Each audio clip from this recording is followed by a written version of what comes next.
এটাই ইসলাম। অসুস্থ, আপনি যদি শুধু দোয়া চান সুস্থ হবেন। চিকিৎসা করা সুন্নাহ। যেই রোগ হয়েছে ওই রোগের চিকিৎসা নেওয়া কি সুন্নাহ। আল্লাহর হাবিব অসুস্থ হলে চিকিৎসা নিতেন।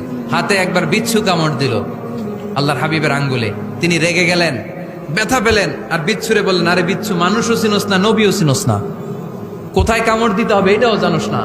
কিন্তু কামড় যখন দিয়ে ফেলছে বিশ্বনবী ব্যথা পাচ্ছেন। বিশ্বনবী সূরা ইখলাস পড়ে ফাতিহা পড়ে ফু দিতে লাগলেন।